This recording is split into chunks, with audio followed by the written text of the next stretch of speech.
Peygamberimiz Muhammed Mustafa sallallahu aleyhi ve sellem zamonalarida nihoyatda ibodatga berilgan, sahiy, 2 marta jihodda qatnashgan Alqama degan sahoba bor edi.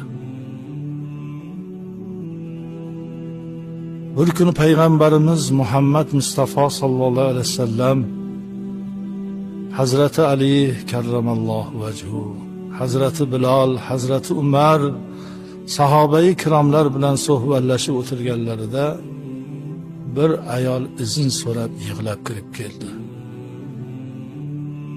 Nima voqea bo'ldi deb so'radilar sarvari olam.